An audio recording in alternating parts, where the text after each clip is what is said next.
In some ways, you can argue that the recent war between Israel and Iran proves that in many ways, war never changes. Like so many conflicts across history, it was costly, destructive, and full of its own brands of human tragedy. In other respects, it arguably had some quirks that felt very 2025. We saw a country directly join a conflict in progress with a strategic bomber attack against 3 vital installations belonging to one of the belligerents, only to both announce the strikes and propose peace in the same post. We then saw Iran apparently try and de-escalate the conflict by firing missiles at a third country, which, despite the way it sounds, seems to have actually worked. Iran's foreign minister announced that there was no ceasefire agreement, but that they would stop shooting if everyone else did. Ceasing fire, if you will. And then when the fragile pausing of the kinetic exchange appeared to be endangered by a couple of missiles flying after the buzzer had already sounded, we got a taste of public diplomacy 2025 style, with the President of the United States all caps tweeting another country, telling them not to drop bombs and to turn their planes around. Because this is 2025, that new model of diplomacy, alongside traditional methods like a phone call between leaders, appears to have worked, mostly, with only one Israeli strike seeming to go ahead against an Iranian radar installation north of Tehran, which, in the interest of keeping it simple, it appears that all sides promptly ignored. This slightly unorthodox peace process was then followed the only way it could be, with Khamenei claiming that Iran won, Netanyahu claiming that Israel won, and President Trump declaring, quote, victory for everybody, end quote. And so with the exchanges of missiles and bombs between Israel and Iran at least now temporarily halted, I thought now was the right time to follow on from our coverage last week and to take stock. To do that, we'll start by picking up where we left off last week and looking at the closing stages of the war, at least so far. America's Operation Midnight Hammer, the Iranian missile attacks against the US base in Qatar, and then finally the de facto ceasefire agreement that seems to have gone into effect soon after. Then in the second half, I'll try to zoom out to make some broader observations. For example, what's been reported about the status of Iran's nuclear program and what might that mean for how things play out next, as well as some points around the more conventional side of this conflict that I think shouldn't be ignored just because of that nuclear backdrop. Looking at what I'd argue is the failure of Iran's essentially all-sword, no-shield defence investment model, and also some of the implications for other global actors like Russia. Before we close out our view of the so-called 12-day war, though, let me welcome back a returning sponsor. Do you remember a time where it didn't feel like world-changing events happened almost every second week? I do too, but in 2025, that's not the world we live in. And with staying across all of those stories and all of the different angles on them being the task that it is, you might want a tool to help. For example, as we click through these headlines on Ukraine's Operation Spiderweb, the drone attack against Russia's strategic bomber fleet, you'll see the difference between what information different news organisations choose or don't choose to elevate to their headline. There's a major difference between this one, for example, which surfaces the Russian claim that the relevant bombers were only damaged, not destroyed, while this one flags the fact that we do have satellite imagery confirming destroyed bombers. The tool being used here is long-term channel sponsor Ground News. By reportedly drawing on approximately 50,000 news sources around the world, what it can allow you to do is scan headlines, see how a given story is being covered, as well as surfacing potentially useful context, like ownership information, or factuality ratings based on the work of 3 independent news monitoring organisations. It also comes with additional features. If you're concerned about echo chambers, for example, what the blind spot feed can potentially allow you to do is see the kind of stories that are overwhelmingly being covered by the kind of news sources you might not ordinarily consume. You still may not think they're good sources, but if you're like me, you might genuinely want to know what kind of angle and stories that other sources around the internet are picking up. And so if you're interested in trying it out, there will be a link in the description. That'll give you access to a 40% discount on their Vantage plan, which is the one I've been using for some time now. And so, with my genuine thanks to Ground News, let's get back to it. So I figured we'd pick up more or less where we left off last week with the US Operation Midnight Hammer, which was the B-2 raid against the Iranian nuclear program. As expected, as the week went by, we got a little bit of additional information, most importantly from a Pentagon briefing, which gave us a few extra details of the operation. And I want to pick through a few points that I think are relevant in terms of broader observations.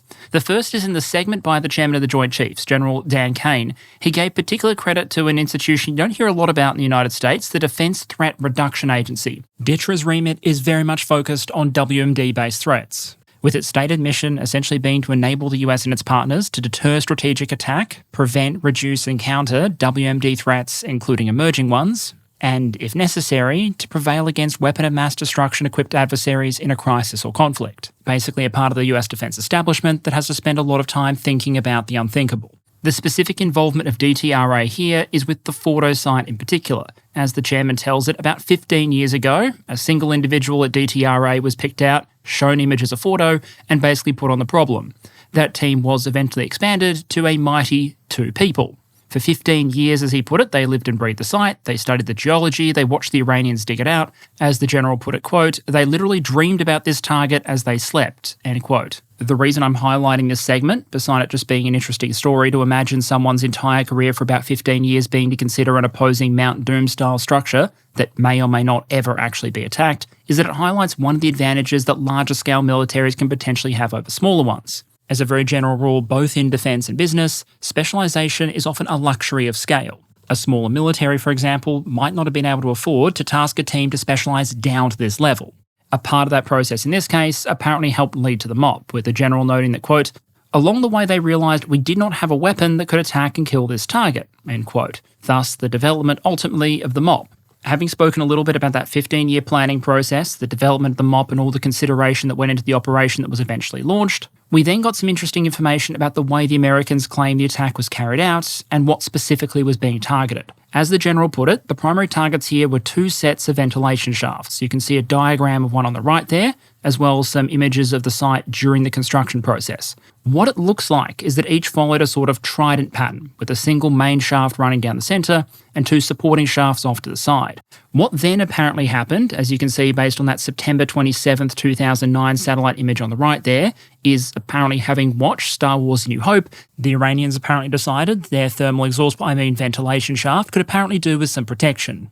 That's a defensive concrete cap, which became the primary aim point for the US in this case.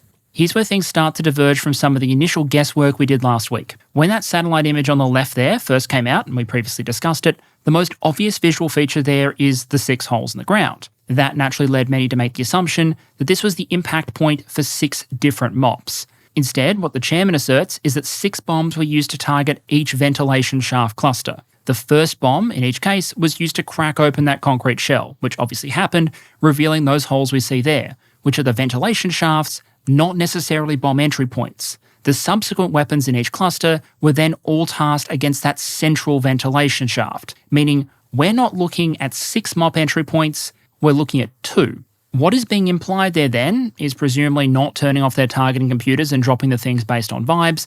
The B-2 crews were able to drop a sequence of 13-ton bunker-busting penetrators down the same hole in sequence. If that's indeed what happened, it would represent Skywalker-tier precision by level strategic bombers from high altitude dropping 13-ton bombs. We've also had confirmation, as we expected, that the operation was a lot bigger than the B-2s themselves, that F-35s and F-22s were also involved, that there was a supporting C-8 and D-8 effort, that tankers were heavily involved in assisting all of those aircraft in making the operation work. We heard a little bit more about the men and women who flew the mission, both active duty Air Force and Missouri Air National Guard. We also heard a couple of assertions about the strike itself, that the MOPs were released on speed and on parameter, that they guided correctly to their intended targets and aim points, and that they functioned as designed, which is a nice way of saying they went bang when they were meant to. What we notably didn't hear from the chairman was any kind of detailed bomb damage assessment. That one, he deferred to the American intelligence community, saying, quote, "We don't mark our own homework," end quote. I imagine that might have been frustrating for many of the journalists in the room, but given the historical record of air forces when it comes to grading the impact of their own strategic bombing efforts as they happen, perhaps it's for the better. In terms of what we learned of note from a defence economic standpoint, though, I think most of it is ultimately platform-focused. In particular, the B-2 had a very, very good day. It illustrated the difference between a distinguishing capability and a differently scaled capability. Tomahawk strikes, for example, that the United States launched against Isfahan are the kind of things that the US can generate that other nations can also duplicate, albeit admittedly on a lower scale. The United Kingdom can launch Tomahawks. The Chinese Navy can launch cruise missiles. Many countries can launch those kind of strikes, although they might struggle to launch as many missiles as the US might. This sort of attack, using strategic bombers flying halfway around the world to deliver a unique weapon against a target that no other force on the planet could reasonably attack in that way, without resorting to the use of nuclear weapons, set the B-2 MOP combo across as a distinguishing rather than differently scaled capability. But in the end, I'm not sure that necessarily makes this a win for the B-2 force. Certainly a win for its history, its records, but from an investment perspective, The winner is instead probably the successor, the B-21 program. There's been a lot of debate in the United States about the final production numbers for the B-21, its importance to the force, and whether more than the original 100 minimum required bombers will be necessary. If we were to try and guess what direction this operation and the results push the needle in, whatever the BDA results ultimately are, the fact the B-2 could do this when no other platform reasonably could probably signals good things for future B-21 investments. Because while the B-2 was the aircraft that made this operation happen, I also think parts of the operation serve to highlight the fact that it is in its waning years. The B-2 fleet is a small fleet, an expensive fleet, and an ageing fleet. Reportedly, one of the B-2s that were used in the decoy flight that went west rather than east, for some reason, ended up diverting to Hawaii. We know it's present because there are some images taken by people in Hawaii of it being there. One source suggests that that particular aircraft is the Spirit of Texas. All B-2s carry individual names, which I'm not able to confirm. If it is the Spirit of Texas, that aircraft was active from, I believe, 1994, making it one of the oldest active B-2s in service. But still, all of these airframes, even the newest, are rather long in tooth and very expensive to maintain as a result, with the production line having been shut down for years. They also reflect design concessions that are arguably irrelevant in the modern context and won't be integrated into the B-21. As a little bit of air development trivia, while the B-2 was being developed, there's a moment where the US Air Force had a massive crisis of confidence in the program. They weren't sure whether the stealth technology would actually be enough to make the aircraft survivable, whether the Soviets would be able to shoot it out of the sky, and so relatively late in the piece, the decision was made to take America's high-altitude stealth bomber and make it so it could also be a low-altitude stealth bomber. The B-2 had to be extensively modified late in the development cycle, something you know that I love and never adds any additional cost, in order to allow it to more effectively maneuver and penetrate at low level. That critically massively increased the cost of the program, the complexity of the airframe, delayed the program, and also lowered the service ceiling of the aircraft and its stealth in some profiles, meaning the high-altitude stealth bomber became less effective as a high-altitude stealth bomber in order to gain the ability to do something that it has never been called on to do. The B-21 is not going to make that mistake. It's been high altitude all the way, and it appears the US is investing in basically making a next-generation B-2 that is cheaper to maintain, will be built in larger quantities, and is better suited for future Air Force needs. And so the signals are that we will get the B-21, we'll get a significant number of B-21s, we'll also get a next-generation penetrator for it. So in the future, it might not be the B-2 and the MOP, but instead the B-21 and whatever the NGP finally fields. One might potentially argue, as we go through a list of some of the strategic winners and losers from recent events, that Northrop Grumman actually ends up being one of the parties with significant upside here, as well as potentially, one imagines, anyone in the PLA command structure, particularly invested in the future of the H-20 strategic bomber program. After the US operation, speculation then obviously turned to what might happen next, and in particular to how Iran might respond. And this is really where we left off the last video in many ways. Almost immediately after Midnight Hammer took place, the Iranians acknowledged that it happened and then vowed some sort of response against the United States. The new Chief of Staff of the Iranian Armed Forces said in a short statement on the 23rd of June, essentially that the United States had violated Iran's sovereignty when it attacked Fordo, Natanz and Isfahan on Sunday and had, quote, entered the war clearly and directly, end quote. Iran, however, I would argue was in something of a dilemma, in that none of the options available to it presented clear strategic advantages. In terms of escalation intensity, there were risks at both sides of the spectrum. On one hand, retaliating too much against the United States might mean picking a fight with the United States, and given how much difficulty they were already having with the Israeli Air Force, adding the US Air Force that had just finished concentrating assets in the region, and whatever the US Navy could bring to bear, with multiple carriers either present or on their way, probably didn't seem like a fantastic idea. At the same time, doing nothing likely wasn't a politically viable option. Some of the chatter following the operation focused on the idea the Iranians might choose to close the Straits of Hormuz, and indeed the Iranian legislature voted to endorse this concept, although that didn't have any binding or military effect. The Straits of Hormuz are one of the most strategic waterways in the world, and given their position relative to Iran proper, just as we saw with the Houthis and traffic through the Red Sea, Iran wouldn't necessarily need to be able to patrol the straits in order to make it very dangerous for lots and lots of ships carrying very explosive hydrocarbon cargoes to transit through it. What I'd suggest, though, is that at a grand strategic scale, the very thing that would have made closing the Straits of Hormuz so dangerous for so many countries from a strategic perspective also made it a bit of a non-option from an Iranian perspective. Soon after the Iranians started to float this idea, we saw something very interesting. The US publicly asking the People's Republic of China to call on Iran not to close the straits. Why? Because the reason the Straits of Hormuz are so significant is because of what proportion of the world's oil and LNG exports travel through it. We're talking about something like 30% of global seaborne oil and 20% of global LNG.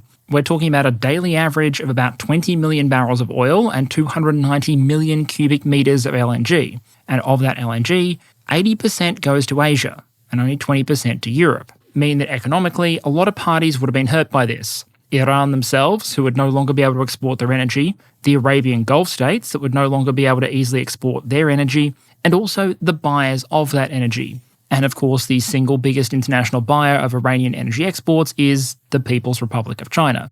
And so even if closing the straits had been practical from a military perspective, which with the Arab and US navies right there, it probably wouldn't have been in a sustainable sense, it essentially came down to being a very extreme strategic option that would have had a lot of economic and geopolitical collateral damage. So militarily questionable and strategically dubious, when there are, remember, a lot more actors in this region than just Iran, Israel, and the United States. A number of other potential Iranian responses were discussed in the media, from asymmetric attacks against US assets to potentially trying to rush to a nuclear weapon. But many of these, for various reasons, came with their own strategic drawbacks. A very lethal asymmetric response against the United States risked escalation that, again, the Iranian military was in a very poor position to hold off at that point, while arguably the most difficult possible time to rush to the development of a nuclear weapon is when you're actively being bombed by people trying to stop you from getting a nuclear weapon.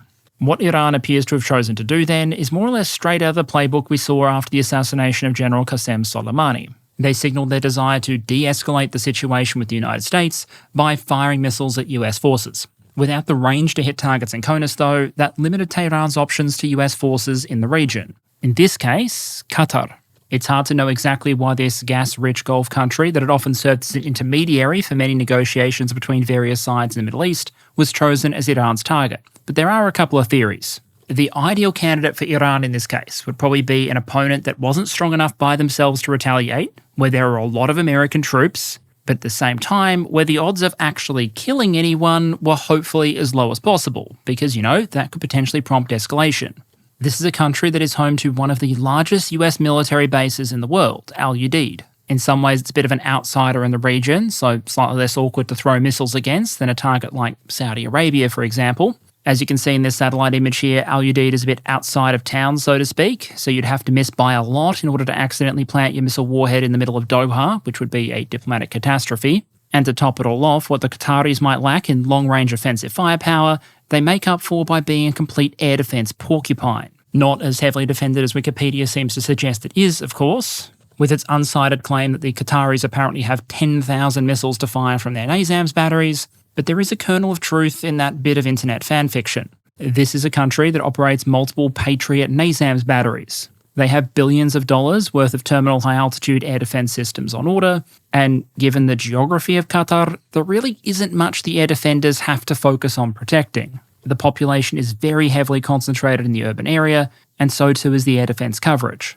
Potentially to build in even more safety margin, it appears the Americans received warning in advance. General Kane referred to this as the United States receiving intelligence on an Iranian intent to attack bases in the region before the attack took place, while President Trump has openly suggested the Iranians just told the Americans before they fired the missiles. However the intelligence arrives, the Americans appear to have more or less emptied Al Udeid before the Iranian missile attack was launched. And within the grounds of a base that could normally accommodate thousands of American troops, General Kane indicates the number was reduced down to about 44. Basically the absolute minimum to operate 2 batteries of Patriot air defense systems and to keep the base secure. Reportedly, the oldest American soldier present who got to stay behind was a 28-year-old captain. What followed then appears to have been a relatively small missile attack, flying straight into the teeth of multiple Patriot batteries, American and Qatari, who seem to have been told that price was no object here. The video we have available shows a lot of Patriot interceptors being launched. This isn't like the Ukrainians who have to ration their interceptors or the Israelis who had to get increasingly discerning with their interceptors as the fight went on. This was the case of the air defenders of a cashed-up Gulf state, coupled with those with the magazines of the US military at their back. Network results, a spectacularly expensive fireworks show for the taxpayers of Qatar, the United States and Iran,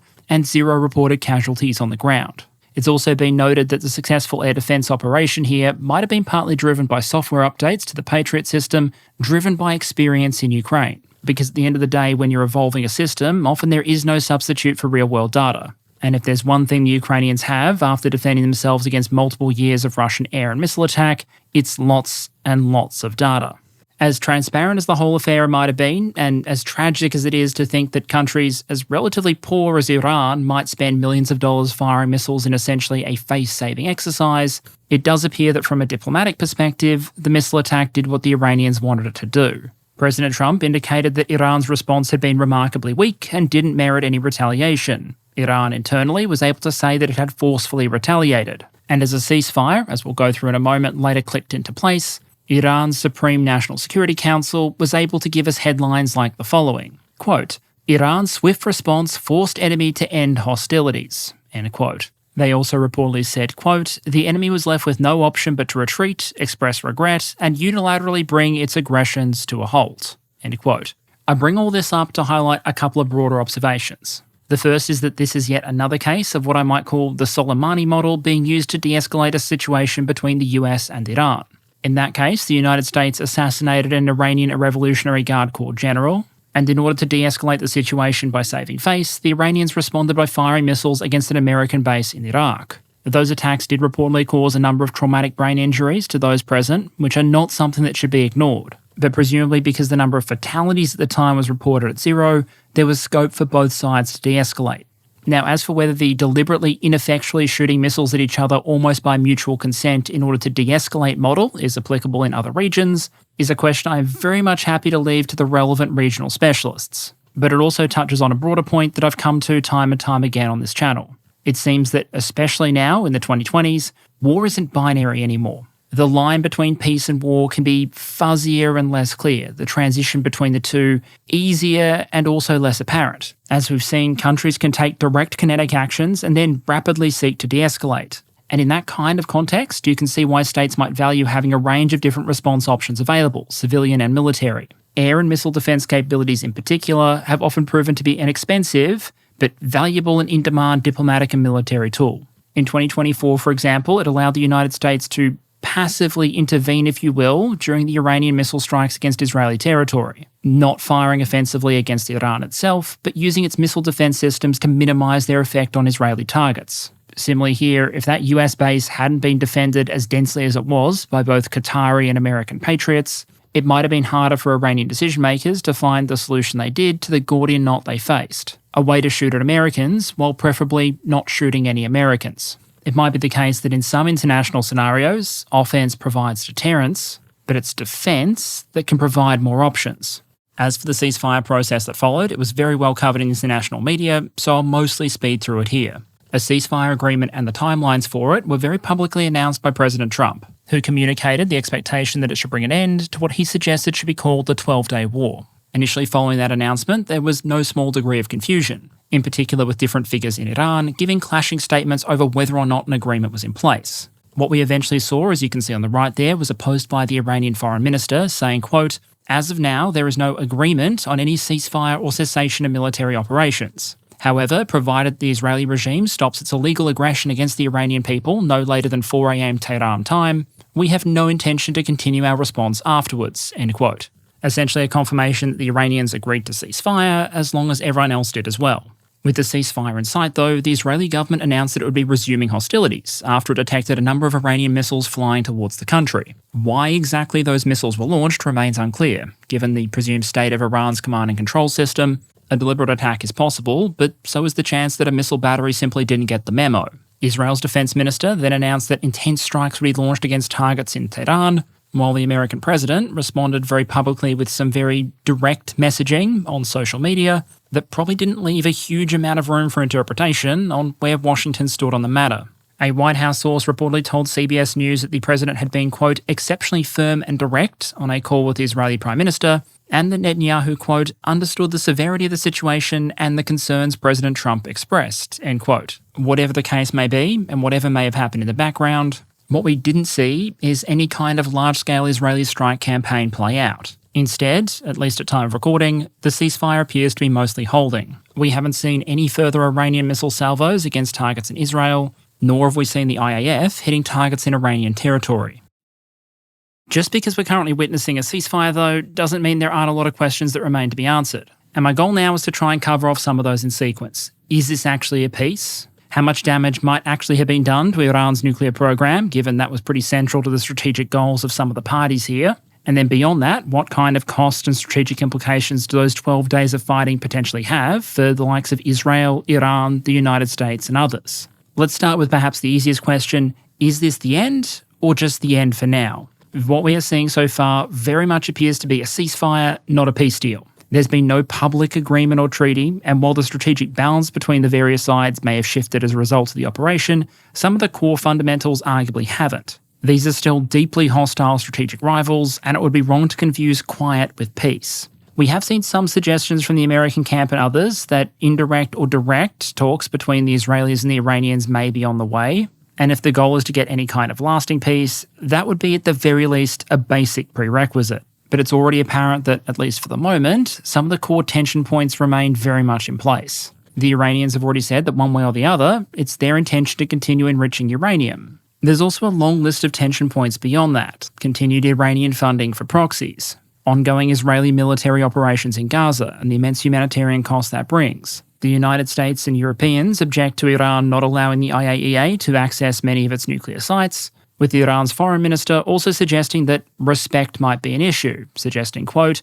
"If President Trump is genuine about wanting a deal, he should put aside the disrespectful and unacceptable tone towards Iran's supreme leader," end quote.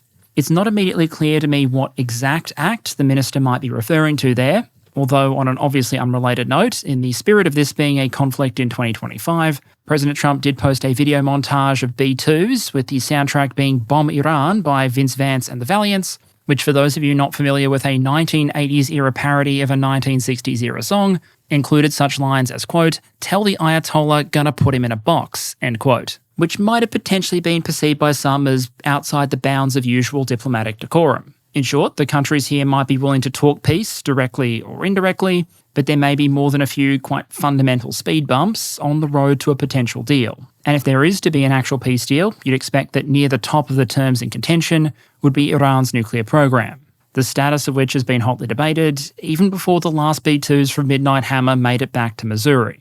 So let's talk about Iran's nuclear program after the American and Israeli strikes, noting that if there is anywhere in this conflict where the fog of war is likely to be thickest, it's going to be right here. Not just because a lot of the facilities in question were buried deeply underground and thus hard to assess using satellite images, but also because this is an area where a lot of the intelligence that countries do have is likely to be incredibly sensitive, militarily valuable, and thus come with a lot of incentive not to share publicly. If, for example, you knew where a potential opponent was keeping a giant stash of enriched uranium, you probably wouldn't want them to know that you know, lest they move it to somewhere you couldn't track. Likewise, if you didn't know where the stash was, you probably wouldn't want to confirm that either, lest you weaken your own hand at the negotiating table. In short, even more than normal, this is an area where we're going to be dealing with a very incomplete picture. That said, as I flagged last week, when it comes to a state pursuing a nuclear weapons program, there's really two distinct questions and debates to have. The first is about will, whether a country has actually made the decision to take the final step if it can,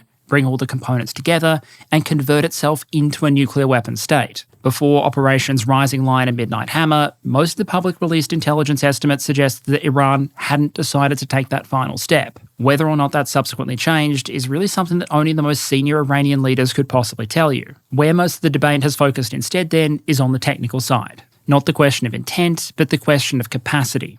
Since the American operation in particular, there's been a lot of very public debate about how much damage those MOPs and Tomahawks actually did to the technical side of the Iranian program. I won't go through every back and forth between every different source, but suffice to say that even relatively soon after the strike, at a point where maybe not even the Iranians themselves would have a full understanding of how much damage was actually done, we were already seeing coverage claiming results at various extremes of the spectrum.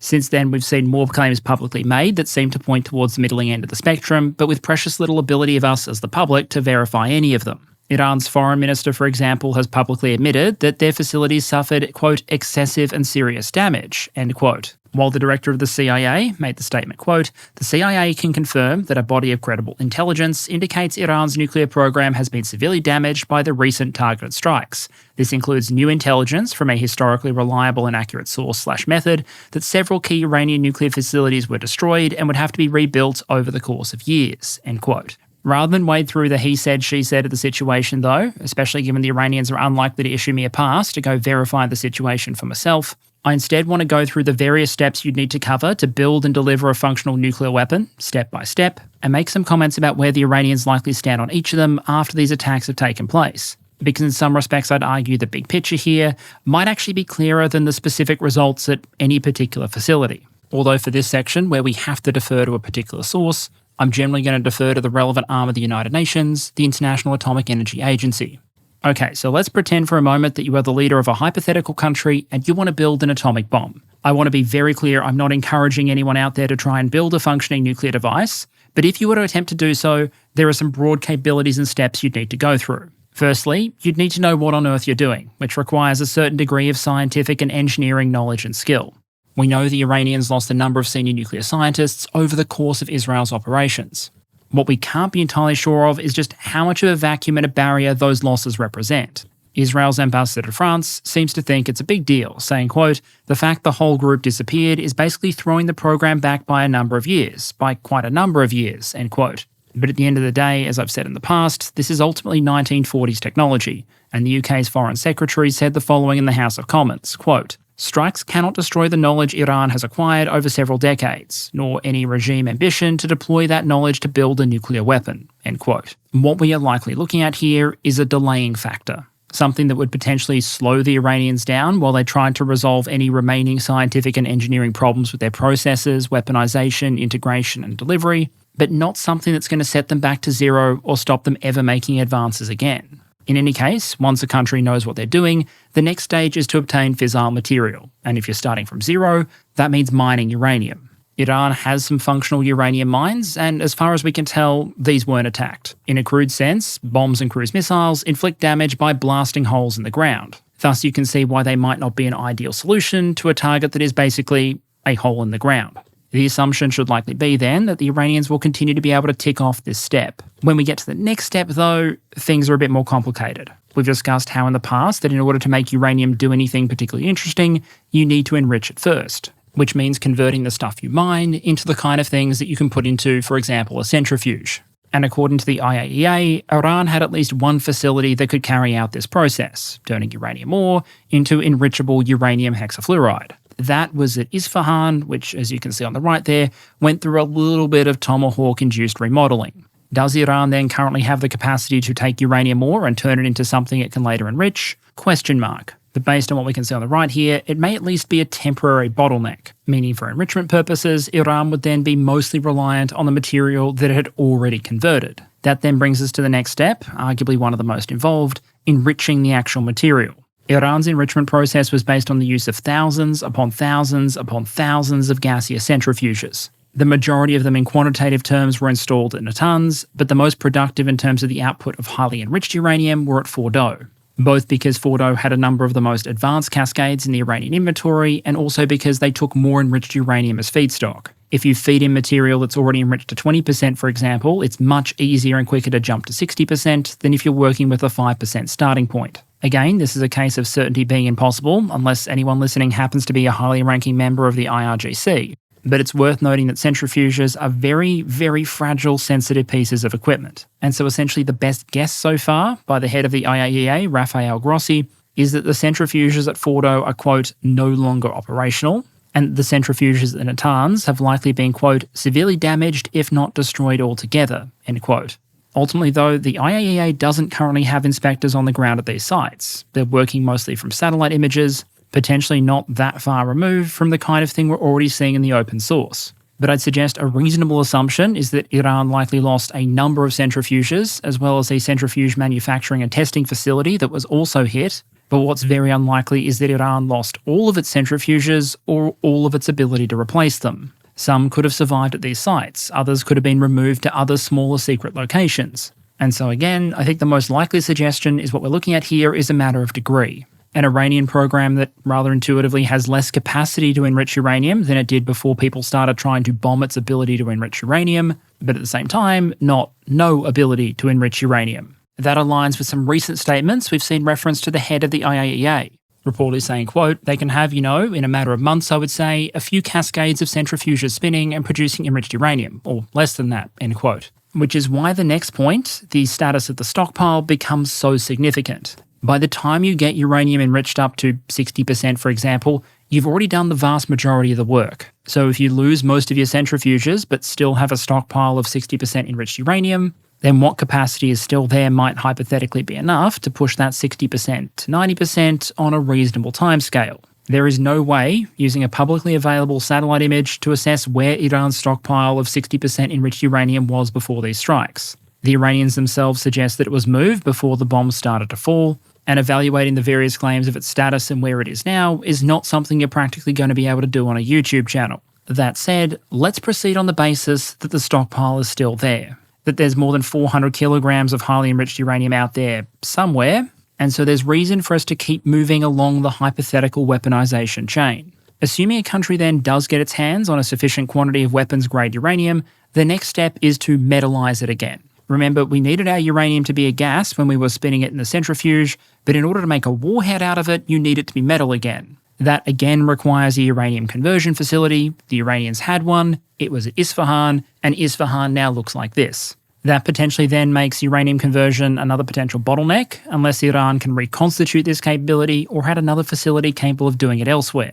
Either way, obviously not technically impossible for them, given they created the original facility in the first place, but potentially a matter of time and investment. Finally, you then need to build all of the supporting equipment to actually assemble functioning warheads. Some of the sites that could potentially have been associated with this process sustained a degree of damage, with some material by the International Institute for Science and International Security being shown on the right there. What we can say for sure is the buildings are no longer there. What we can't say is what was in those buildings at the time they were hit and how long it might take to reconstitute them. Finally, if you overcome that obstacle and build a functioning warhead, you need a way to deliver it. Here, I think it's pretty clear to everyone that Iran retains this capability. They did fire a large number of missiles, lose a number of launches, and some of the facilities that manufacture them. But a significant portion of Iran's missile inventory is believed to be intact. They very clearly have the capacity to manufacture them, and so if there was going to be a barrier to a nuclear-armed Iran, it probably wouldn't be the delivery system. If they did effectively get to the point of fielding a functional warhead that would fit on one of their existing missile designs, they'd essentially be there. The core point here is that no matter how much damage was done or how many secret facilities might remain, entirely destroying the nuclear program of a country without boots on the ground is always going to be immensely difficult. It's hard to erase knowledge that's already been accumulated, every stockpile that could potentially be hidden, or to find and eliminate every potential facility. Instead, the bigger question here is probably about breakout time. How easily and quickly could a country choose to go nuclear if it made the decision to do so? Because of the damage done, I think it's logical to assume that Iran's nuclear breakout time is, at least from a technical perspective, now longer than it was before these attacks happened. But it was always, from a strategic perspective, going to be a temporary solution. Whether you believe temporary in this case is measured in weeks, months, or years.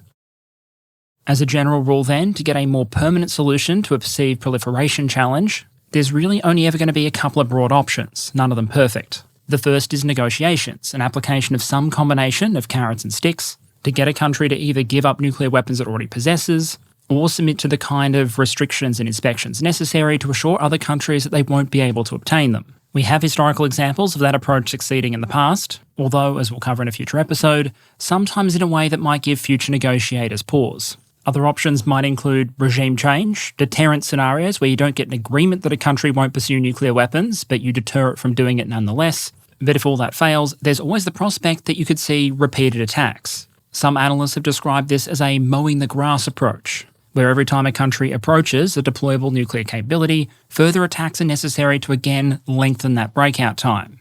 Obviously, that kind of approach would come with significant strategic risks and basically bakes in the probability of future military action. And yet, even with a ceasefire in place, we've seen some analysts and decision makers discussing that kind of prospect, with Israel's defense minister reportedly calling on the IDF to prepare a so-called enforcement plan, which includes, quote, maintaining Israel's air superiority, preventing nuclear advancement and missile production, end quote. And here's the thing. While none of us can really be certain about the status of Iran's nuclear program after all of these air and missile strikes, I'd argue the fact the strikes played out the way they did, and that the Israelis feel comfortable making those kind of statements publicly, does suggest at least one potential observation from a defence economics perspective, that Iran had a very expensive deterrence policy that didn't deter, and there might be some fundamental problems in the way the country has gone about investing in its military capabilities over the course of the last several decades. Now, what do I mean there? Because it's obviously hard to evaluate the results of a military campaign when there are still some very divergent views out there over how it actually played out and ended. The Ayatollah Khamenei, for example, very publicly gave his evaluation, saying, quote, "With all that commotion and all those claims, the Zionist regime was practically knocked out and crushed under the blows of the Islamic Republic," end quote. That's certainly an evaluation, but let's look a little bit deeper. I think the core point I'd make here is that while over the course of the conflict, Iran succeeded in doing at least some damage to Israel, I think the Israelis report around 26 fatalities at this point, the overall cost in terms of the kind of military assets they'd need to maintain deterrence and strategic balance against countries like Israel were thoroughly eroded.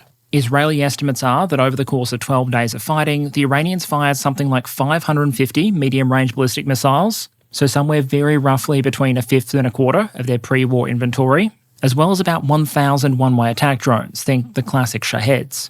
We also have reason to believe there was significant damage to Iran's fleet of ballistic missile launchers, as well as the factories that support them. The Israeli military claims to have destroyed very roughly half of Iran's TELs, its transporter erector launch vehicles. That would represent very roughly half of the assessed pre-war inventory. In terms of visually confirmed losses, the number is currently around 60. So while there were no doubt effects against Israeli cities because of the Iranian use of those ballistic missile assets, it seems to have come at a significant cost to that ballistic missile force and the industrial structures that support it. The Iranian long-range drone force likely represented considerably less investment, but also appears to have delivered significantly less effect. Israel claims that out of roughly 1,000 drones fired, only one scored a hit in a populated area. An interesting note here is that while we've seen evidence of Russia continuing to iterate on the original Iranian Shahed design to change the tactics, the components used in order to maintain and maximise effectiveness, it's not entirely clear that those lessons the Russians have learned, technical and tactical, have flowed back in the other direction to Iran. And while there may have been some significant economic cost to the Israelis having to deal with all of these incoming drones, because of the multi-tiered structure of the Israeli air defense system, it seems unlikely they were placing stress on the same air defense systems that were being used to counter the ballistic missile threat. So unlike in Ukraine, where we've seen both the Russians and Ukrainians use drones as a kind of saturation aid alongside things like cruise missiles, Iran's weapons mix and the Israeli air defense system weren't really structured to create that same effect. The point I'm starting to get to here is that from a defense economics perspective, the relevant question is not whether the Iranians were able to inflict damage on Israeli targets. The answer there is obviously yes. It's also not a question of who won or lost any particular strategic exchange, because those terms don't strictly mean anything, and often it comes down to where you decide to set the goalposts. The questions I'm most concerned about from a defense investment perspective are about trade-offs, results, and efficiencies. Did the model the Iranians have adopted work well? And did it deliver good results relative to the investment made in it? And based on the way this conflict just played out, I'd argue there's a pretty strong reason to say no.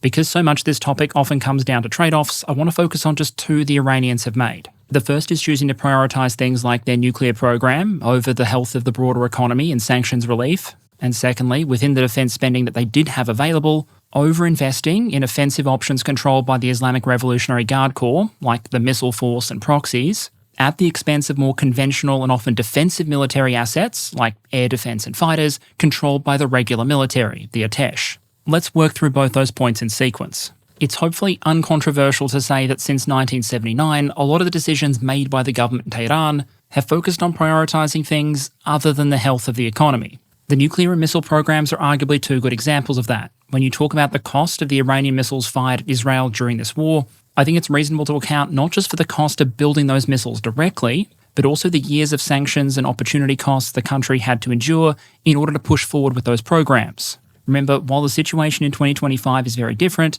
there was a period where the United Nations Security Council, with Russia and China on it, was actively passing resolutions against the country and freezing Iranian assets in response to issues like the Iranian nuclear program.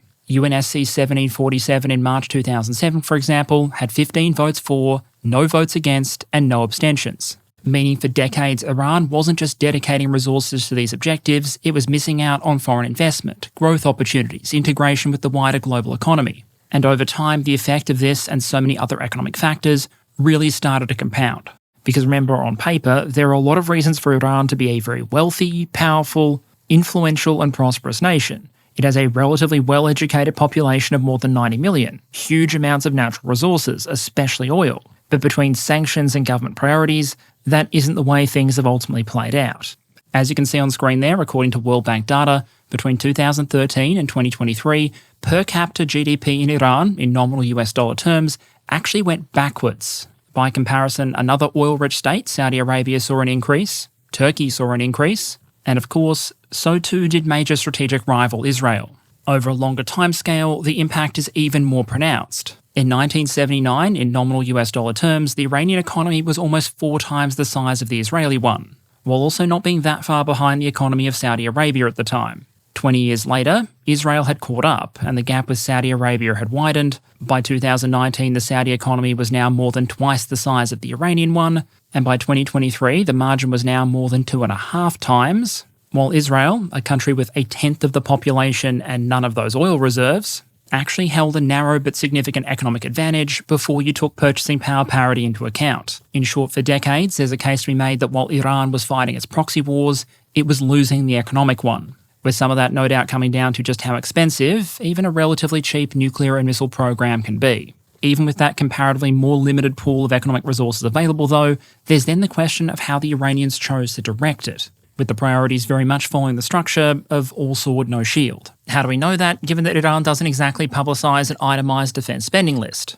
Well, the answer, as we covered in my episode on the Iranian military some time ago, is that Iran doesn't have one military, it has two. To oversimplify in some very broad strokes, that's the regular military, the Atesh, which is responsible for defending the territorial integrity and sovereignty of Iran, the country, and the IRGC, the Islamic Revolutionary Guard Corps, that's there to protect the Islamic Republic. The IRGC has significant internal security responsibilities as well as power projection duties. It has the relationship with Iran's proxy forces, it controls the ballistic missile arsenal, and generally holds the vast majority of the country's long-range offensive capabilities. The regular military, meanwhile, has a lot of the conventional defensive assets, air defence systems, fighter aircraft, and yet despite having a very broad-ranging remit requiring some very expensive systems, when it came to budgetary battles, the more ideological IRGC basically won every time. In 2020, for example, researchers estimated the IRGC budget was about 2.5 times that of the regular military. So if you've ever wondered why a country with an economy the size of Iran could possibly have one of the world's largest ballistic missile arsenals, thousands upon thousands of drones,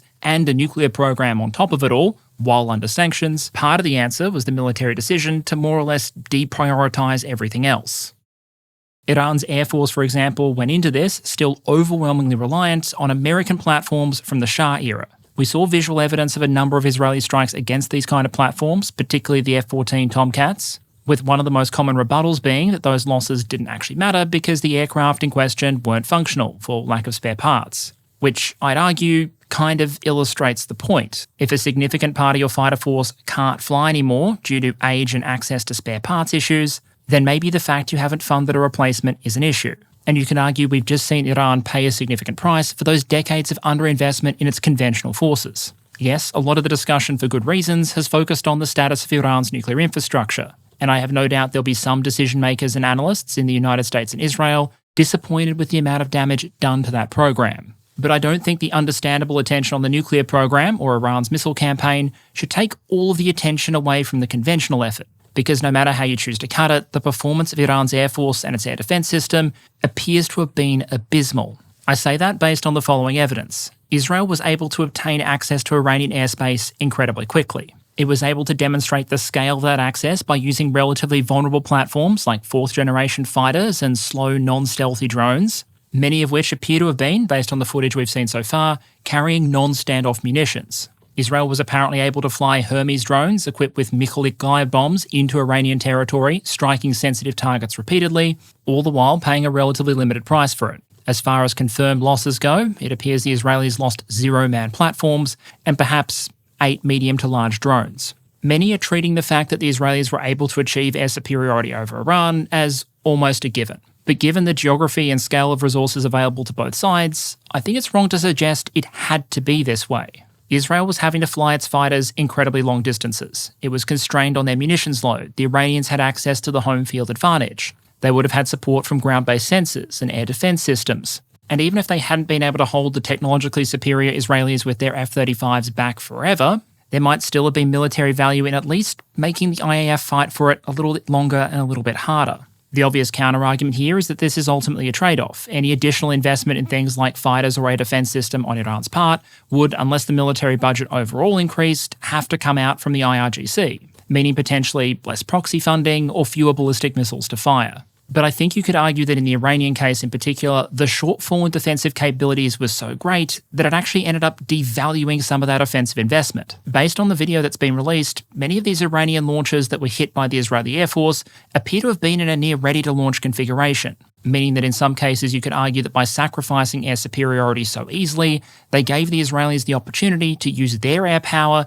to prevent some of those ballistic missiles ever hitting their targets.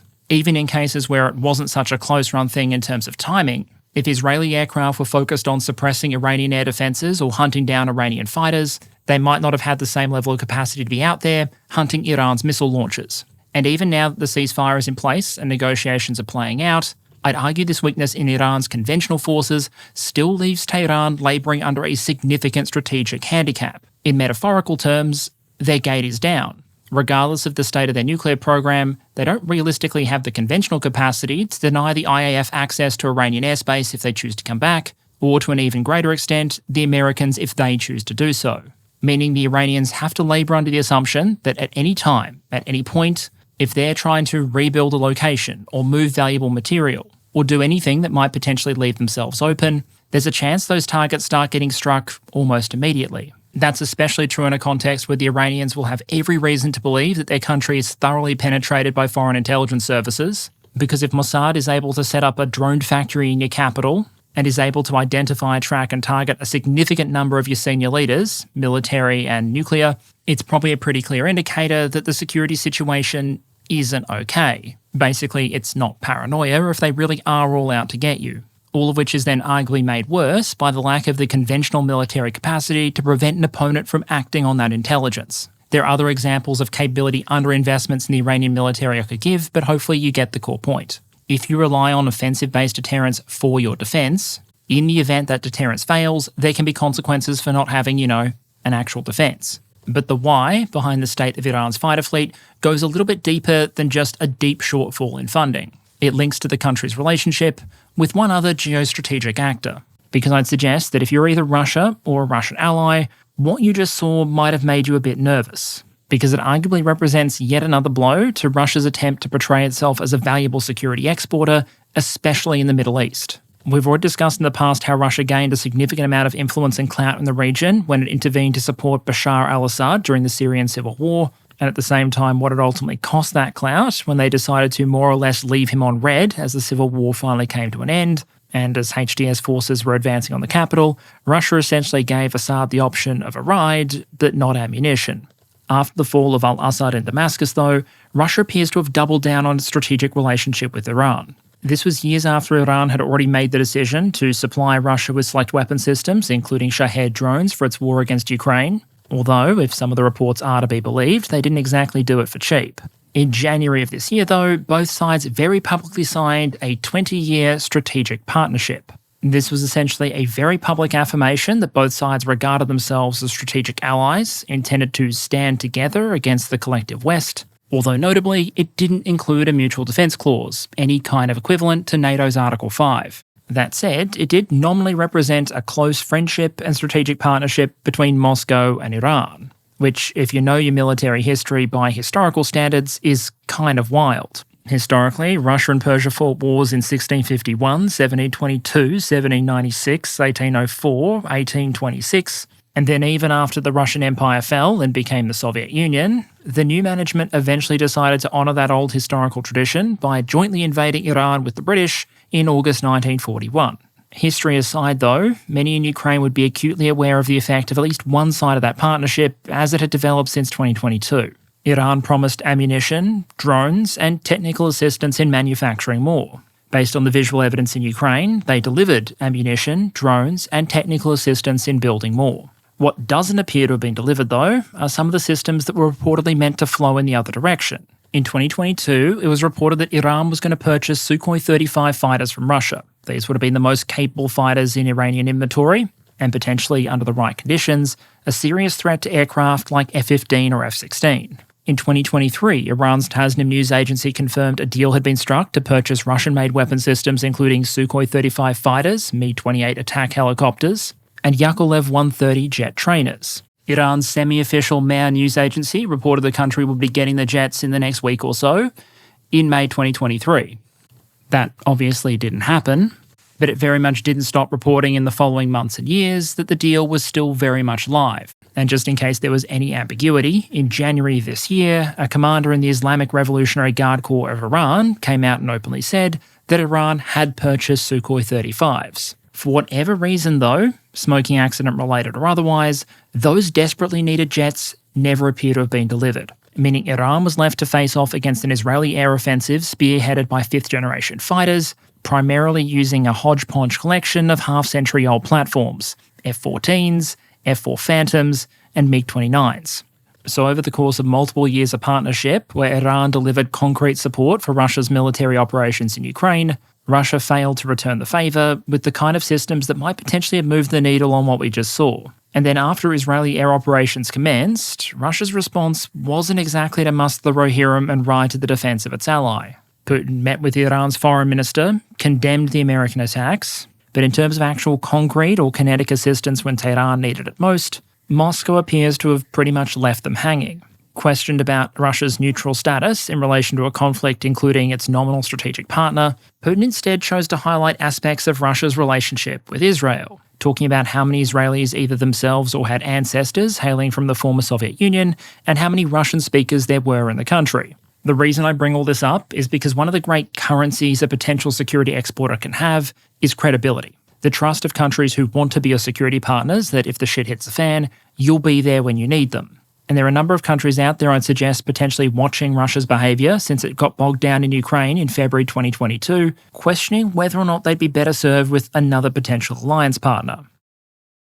Armenia was a member of Russia's NATO Light, the CSTO, but when it formally requested assistance against Azerbaijan, it was more or less left to fend for itself and ended up on the losing side of a war.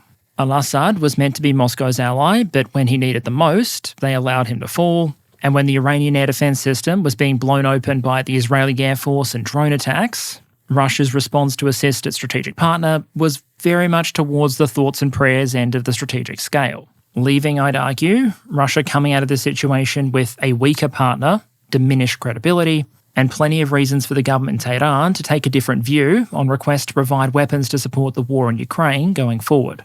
Now, to be fair, having focused a significant chunk of this episode on Iran's defence economic model and the ways in which it arguably didn't pan out for them, I think it needs to be said that there's a lot of room to do some analysis going in the other direction. I do think there's room for some lessons learned looking at Israel's missile defence effort, the air campaign, what those efforts achieved, where they may have potentially fallen short, and where the potential warnings and lessons might be.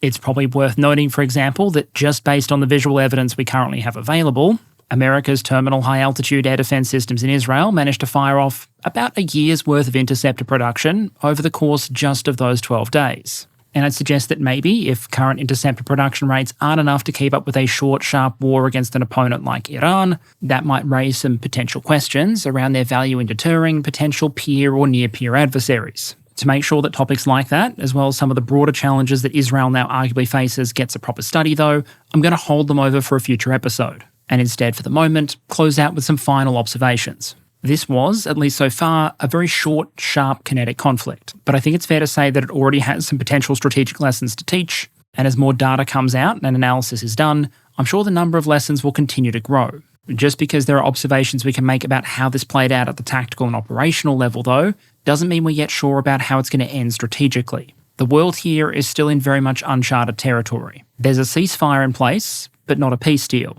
A nuclear program that's probably been slowed down, but not definitively stopped. And a geopolitical environment that may have avoided a spiralling escalation for the moment, but which still in places has some distinctly tinderbox-style qualities about it. And so as the ceasefire continues and the diplomats talk, Whether we're in for another extended tense standoff, a renewed nuclear agreement, or just in the prelude to another bout of kinetic action, in the end, as is so often the case, only time will tell. And okay, brief channel update to close out, as we do what is hopefully the coda on the events of the last few weeks. As I said, we're very much in the ceasefire stage, not any kind of definitive peace, so it's always possible this kind of situation escalates again soon after this video goes live. But given that last week's episode had very much been designed to need a part 2, and we did see that ceasefire click into place, I thought it best to close out what's happened so far today. As far as the plan for next week goes, barring any more world-shifting global events in the interim, the plan is to go back to Europe and then move back towards the regularly planned release schedule.